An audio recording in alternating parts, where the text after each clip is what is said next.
একটা, দুটো, তিনটে, চারটে, পাঁচটা, সাতটা, আট। আগের দিনের ব্লগে আপনাদের জবা গাছের কুড়িগুলোকে দেখিয়েছিলাম, বলেছিলাম যে পরের দিন অনেক ফুল পাবো। আর ঠিক তাই হলো, জবা গাছ আমাকে একেবারে ফুলে ফুলে ভরিয়ে দিল। তবে যাই হোক, আমার শাশুড়ি এখন এসছে একটুখানি লঙ্কা তুলতে। লঙ্কার আচার বানাবো খুব শিগগিরই।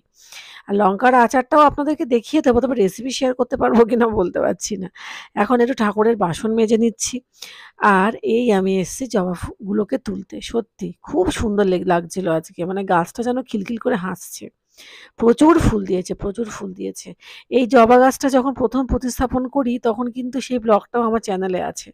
সত্যি গাছটাকে দেখলে ভালো লাগে, সত্যিই খুব ভালো লাগে।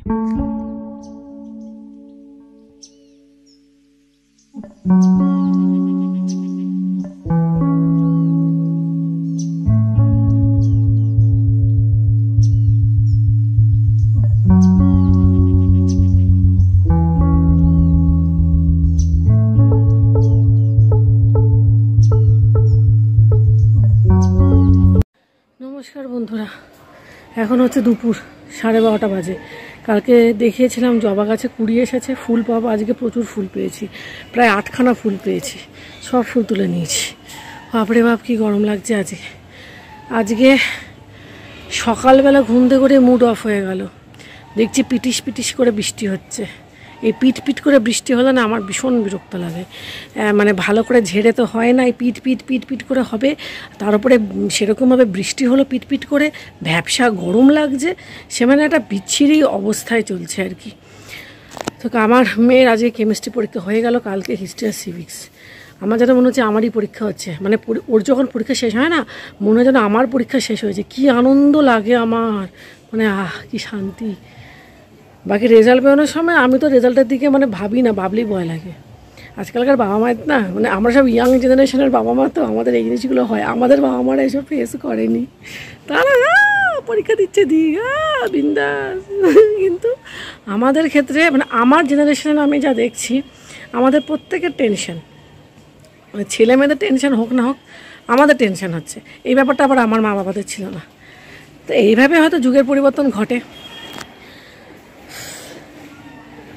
এই রাস্তার জল সেই যে জুলাই থেকে জমতে শুরু করেছে না, এসে অক্টোবরের ফার্স্ট উইক অবধি চলবে। মানে বৃষ্টি যতদিন না পর্যন্ত থামবে এই জল চলবে। তো যাই হোক, এখন ঠাকুরের বাসন মাজা হয়ে গেছে, ফুল তোলা হয়ে গেছে, আমার ছেলেকে চান করানো হয়ে গেছে। এবারে আমি চান করব। চান টান করে ঠোরে তারপরে পুজো টুজো, ঠাকুরকে ফুল টুল দেবো। আজকে সমস্ত কিছু ধুয়ে টুয়ে দিয়েছি। এই যে ঠাকুরের বাসন সব মাজা হয়ে গেছে। সব থেকে দুঃখের বিষয় বন্ধুরা, আমার এই করলা গাছটায় না ফুল এলো, কিন্তু কিছুতেই করলা আর হলো না। খারাপ লাগছে, কেন হলো না কি জানি, হয়তো বা টবে হয় না। তবে হ্যাঁ, নীলকণ্ঠ গাছটা বড় হচ্ছে, এই যে ভালোই বড় হচ্ছে নীলকণ্ঠ গাছটা। এই নীলকণ্ঠ গাছটা বড় হচ্ছে, আর পামেলা ফুল বেয়ে বেয়ে বেয়ে, মানে পামেলা গাছ বেয়ে বেয়ে একটা নীলকণ্ঠ গাছ হচ্ছে, সেটাও বড় হচ্ছে। আর এই জবাটা হচ্ছে চন্দন জবা, যা চাম্ভারি থেকে আমি নিয়ে এসেছি। এই ডালটা সম্ভবত বেঁচে গেছে এটা। এখন এনারা কি আমায় দেবেন আমি জানি না। কি বলি, বাবু বেঁচে যা, বেঁচে যা, বেঁচে যা। আমার খুব ইচ্ছে,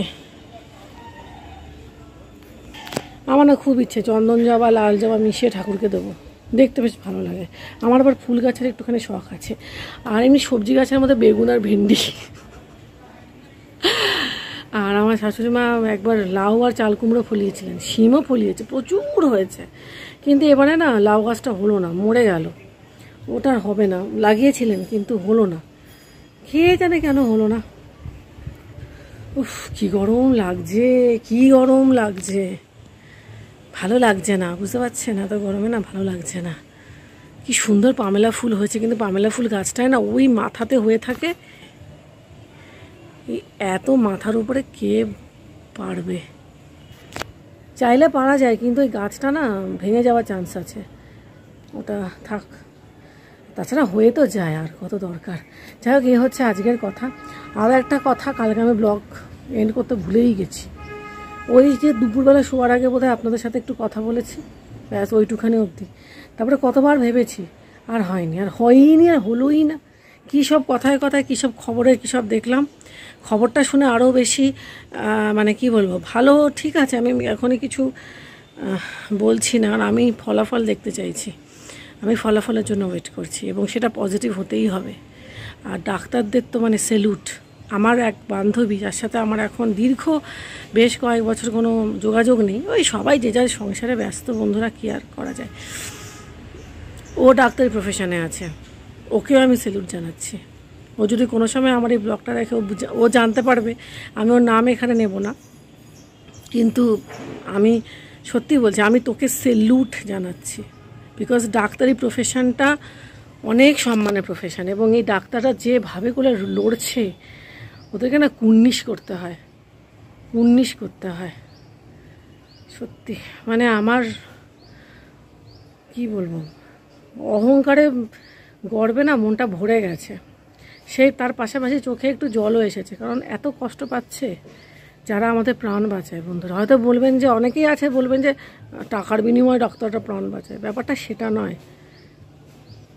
টাকার বিনিময়ে আমরা সবাই সব কিছু করি বন্ধুরা, টাকা ছাড়া দুনিয়া চলে না।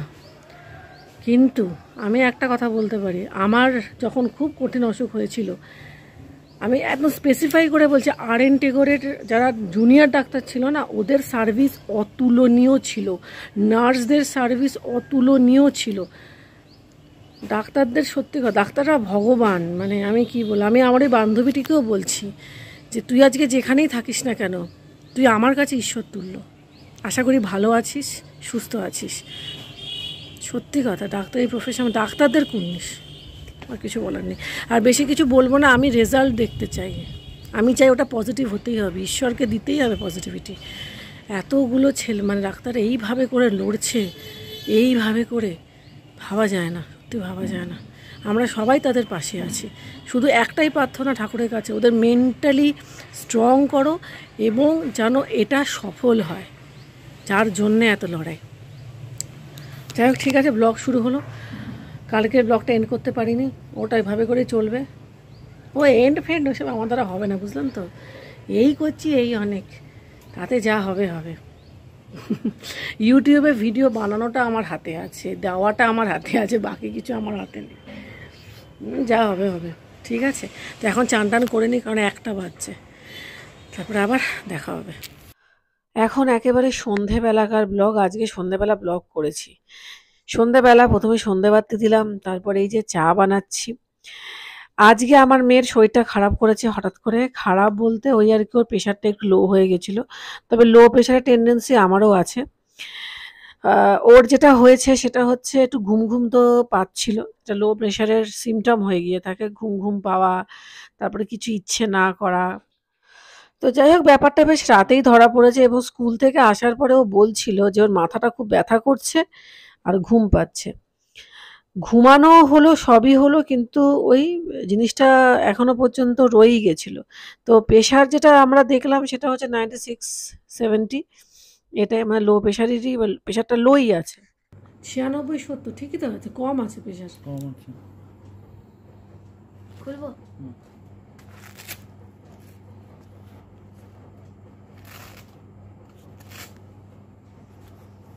অভ্যস্ত হয়ে গেছি।